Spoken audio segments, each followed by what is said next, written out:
అందరికీ నమస్కారం.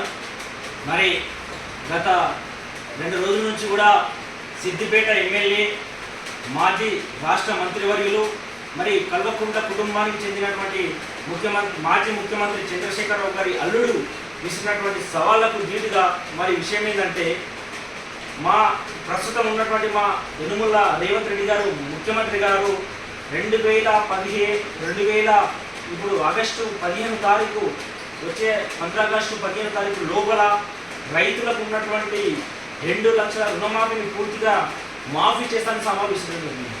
దీనిపైన హరీష్ రావు గారు నిజంగా చిత్తశుద్ధి ఉంటే, నిజంగా మీకు అనుభవజ్ఞులై ఉంటే, నిజంగా మీరు మాట్లాడాల్సిన మాటలకు ఏమైనా అర్థం ఉంటే ఈరోజు మీరు ప్రతి సవాలు విసరరు.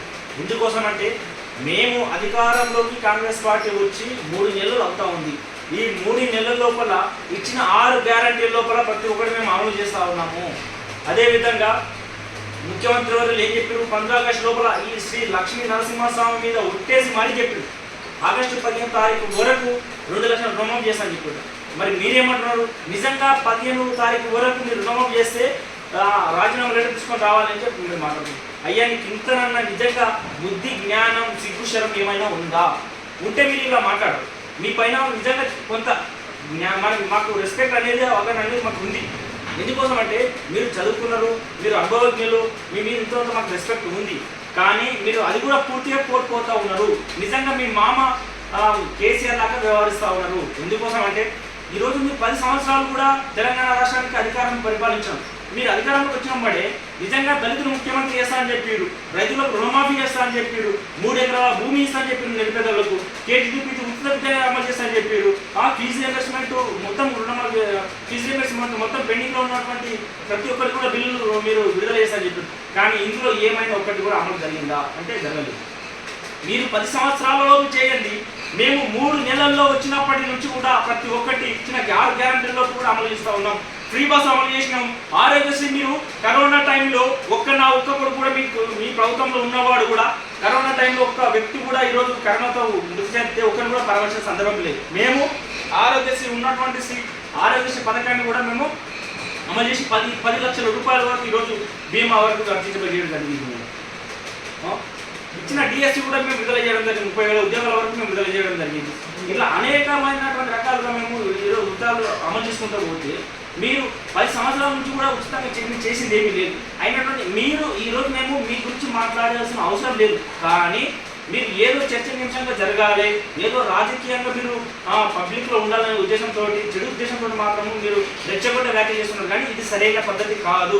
మాకు ఉన్నటువంటి తెలంగాణ రాష్ట్రంలో ఉన్నటువంటి ఎంపీ పార్లమెంట్ ఎలక్షన్లో ఉన్నటువంటి పోటీ ఎవరికైతే ఉందో ఇది ఓన్లీ కాంగ్రెస్ పార్టీ, బీజేపీ పార్టీకి మాత్రమే ఉంది.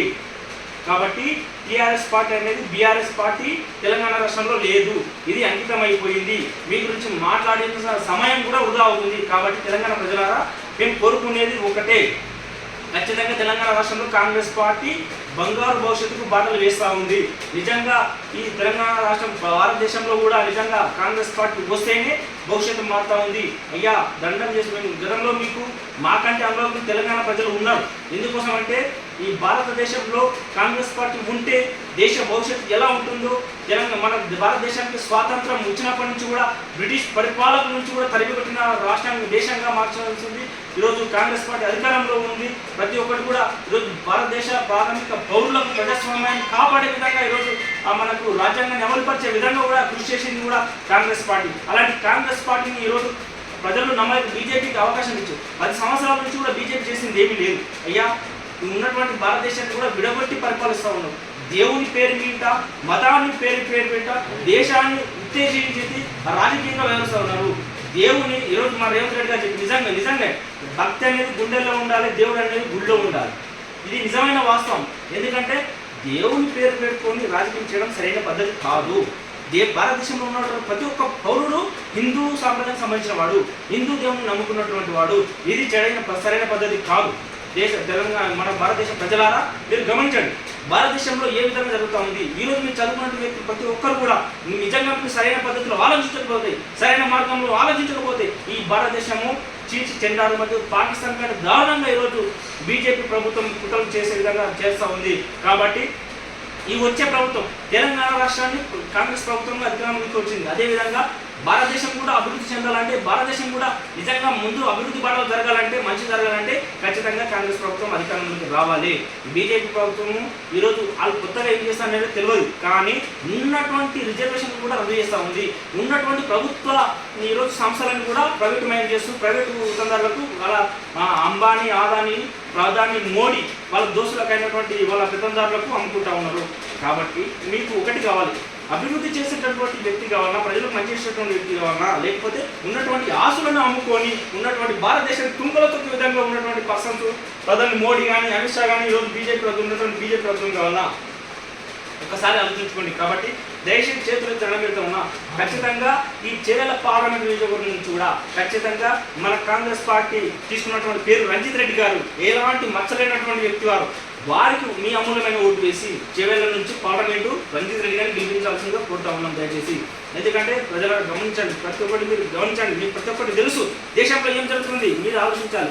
లేకపోతే ఈ దేశం చాలా పెద్ద ప్రమాదంలో ఉంది, ఇంకా 100 సంవత్సరాలకు వెనక్కి పోతా ఉంది. బ్రిటిష్ పరిపాలన ఎట్లా ఉందో మేమైతే చూడలేం కల్లారా, కానీ మాకంటే ఏ విధంగా దారుణంగా ఉంటుందో మీరు కల్లారా చూడాల్సిన పరిస్థితి ఏర్పడుతుంది. కాబట్టి దయచేసి మరొకసారి వేడుకుంటున్నా, చదువుకున్నటువంటి మేధావులారా ప్రతి ఒక్కటి ఆలోచన చేసి ఈ బీజేపీ ప్రభుత్వాన్ని తుంగలో తొక్కి ఈరోజు మొత్తం కాంగ్రెస్ పార్టీని అధికారం తీసుకురావడానికి చేతి గుర్తు ఓటేసి ప్రజలను మొత్తం ప్రజలు అందరూ కూడా ఆశీర్వదించాలని కోరుకుంటూ ఈ సెలవు తీసుకుంటున్నాం. ధన్యవాదాలు.